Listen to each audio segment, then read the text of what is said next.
پیارے دوستو، السلام علیکم۔ Happy teachers day. Happy teachers day کے موقع پر میں 12ویں جماعت سے انصاری تبسم آپ کو ہسٹری پڑھاؤں گی۔ اس سے پہلے کے پیریڈ میں ہم نے ہریک خاندان کے بارے میں معلومات حاصل کی تھی۔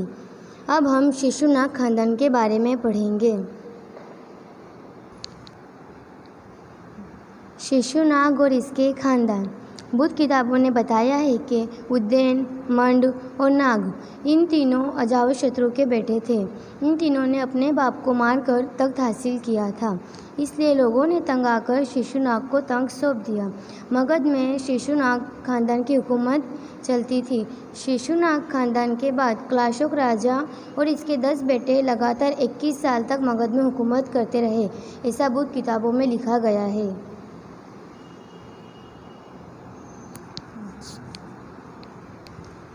اب ہم نند خاندان کے بارے میں دیکھیں گے۔ کچھ عالموں کے مطابق نند خاندان کی بنیاد مہاپدما نند نے ڈالی۔ وہ ایک کامیاب سپہ سالار اور طاقتور راجا بھی تھے۔ مہاپدما نند نے کوشامبی، کوشل اور اونتی کے ساتھ جنگ کی اور کامیابی بھی حاصل کی تھی۔ اس کے علاوہ انہوں نے کلنگ پر بھی فتح حاصل کی۔ نند خاندان کے آخری راجا دیوانند کو ہرا کر چندر گپت موریہ نے مگدھ میں موریہ خاندان کی حکومت ڈالی۔ اس کے بعد ہم دیکھیں گے ایرانی اور میسوپوٹیمیا کے بھارت پر حملے۔ قبل مسیح 6 صدی میں ایرانیوں نے بھارت پر حملے کیے اور قبل مسیح 4 صدی میں گریس نے بھارت پر حملے کیے۔ اس وقت بھارت میں کوئی طاقتور راجا نہیں تھا، جس کی وجہ سے چھوٹی چھوٹی ریاستیں اندر ہی اندر لڑ کر کمزور ہو گئی تھیں۔ اس طرح سارے شمالی ہندوستان میں ایک بھی خود مختار حکومت نہیں تھی۔ پنجاب کے سرحد کے علاقے اور شمالی مغرب کی سرحد کے علاقے ریاستی طور پر، حکومتی طور پر اور تہذیبی طور پر بھی اہمیت رکھتے تھے۔ بھارت کے آریہ جب مدھیہ پردیش اور مغربی ملکوں کی طرف جانے لگے، تب بھارت کے شمالی اور مغربی سرحد پر پہلے ایرانی آریہ اور بعد میں گریس نے حملے کیے۔ اب ہم دیکھیں گے بھارت پر ایرانی حملے۔ قدیم دور سے ہی بھارت اور ایران کے بیچ تہذیبی تعلقات تھے۔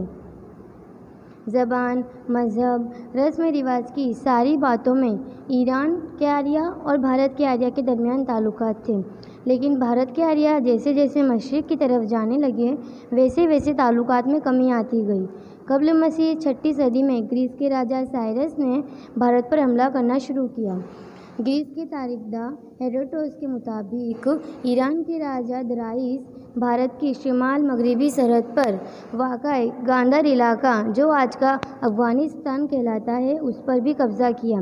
گریس راجا سائرس کے بعد اس کے بیٹے کامبیسس کے دور میں ایرانی حملے نہیں ہوئے تھے۔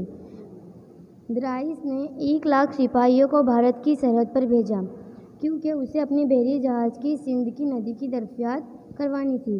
درائیس کے دور حکومت میں 20 پرانت یعنی علاقے تھے، جس میں سے بھارت کا مغربی علاقہ بھی اس کے پرانت میں شامل تھا۔ بھارت کے علاقے سے ہر سال اس کے سپاہی 360 ٹن سونے کی مہریں وصول کر کے راجا کو دیتے تھے۔ اس طرح درائیس کے دور حکومت کی کل آمدنی کا تیسرا حصہ بھارت سے ہی حاصل ہوتا۔ درائیس کے بیٹے زرکس کے دور میں ہندوستان کے ایک حصے پر ایرانی قبضہ تھا۔ زرکس نے اپنی فوج میں ہندوؤں کے ساتھ ساتھ گاندھاروں کو بھی شامل کیا تھا۔ ہندوستان پر یہ قبضہ کہاں تک چلا، یہ طے کرنا مشکل ہے۔ اس کے بعد گریس کے راجا سکندر نے درائیس کو شکست دی اور ہندوستان پر حملہ کیا۔ اس کے بعد کا پوائنٹ ہے بھارت پر ایرانی حملے کے اثرات۔ بھارت پر ایرانی حملے کے زیادہ اثرات نہیں ہوئے تھے۔ اس حملے سے تجارت اور تہذیب کے نظریے سے اہم اثرات ہوئے۔ اسکائل ایکس نام کے ملاح جہاز چلانے والے نے درائیس اول کے دور میں سندھ ندی اور اس کی شاخوں کے راستے تلاش کیے، جس سے بھارت کے آریہ اور ایران کے درمیان تجارتی تعلقات قائم ہوئے۔ اس حملے سے ایران کے آریہ اور بھارت کے آریہ کے درمیان تعلقات کی نئی شروعات ہوئی۔ اس طرح بھارت میں شمال مغربی ریاستوں میں خرشٹ لپی جو دائیں سے بائیں طرف لکھی جاتی ہے، اس کی بھی شروعات ہوئی۔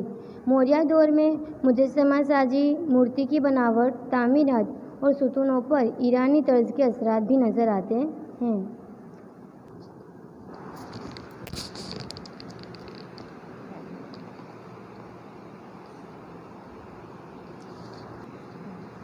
اس کے بعد ہم دیکھیں گے گریس کے بھارت پر حملے اور اس کے نتائج۔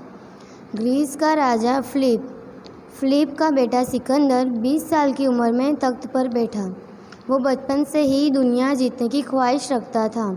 اس نے بھارت پر جو حملے کیے اسے بھارت کی تاریخ میں میسیڈونیا کے حملے کے طور پر بھی جانا جاتا ہے۔ اربیلا کی جنگ میں ایران کے راجا درائس تیسرے کو ہرا کر ہندوستان پر حملہ کرنے کی تیاری بھی کی۔ بھارت کی طرف جانے کے لیے راستے پر اس نے اپنی فوج کے لیے قلعہ بھی تعمیر کروائے۔ تکشیلا کے راجا اور سندھ کے قریب آئے ہوئے راجاؤں کو اپنے ساتھ مل جانے کی بھی دعوت دی۔ تکشیلا کے راجا نے اپنے بیٹے آمبی کمار کو سکندر کے پاس بھیجا اور اسے بھارت پر حملے کرنے میں مدد کرنے کا وعدہ کیا۔ اسی طرح سرحد کے دوسرے راجا شتی گپت نے بھی سکندر کی مدد کی۔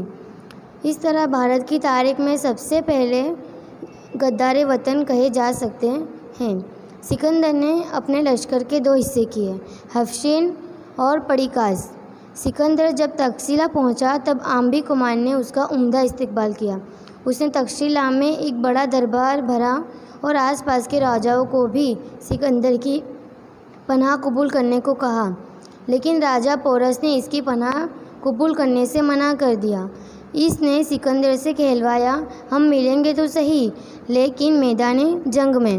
اس طرح پورس نے سکندر کی فوج کا بہادری سے سامنا کیا۔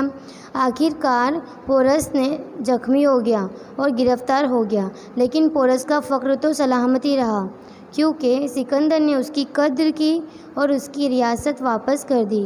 اتنا ہی نہیں، اس نے اپنے جیتے ہوئے 15 جمہوری ریاستوں کے علاقے بھی پورس کو دے دیے۔ سکندر مگدھ کے راجا نند کو ہرانے کی خواہش رکھتا تھا، لیکن اس کے سپاہی کئی سالوں سے اپنے ملک سے باہر تھے۔ وہ اپنے گھر جانے کو بے چین تھے۔ انہوں نے مگدھ کے نند کی فوجی طاقت کے بارے میں سنا ہوگا، اس لیے سکندر فوج آگے بڑھنے کو تیار نہ تھی۔ سکندر اپنی فوج کو سمجھانے کی کوشش کرتا رہا، لیکن وہ ناکام رہا اور ہندوستان سے واپس چلا گیا۔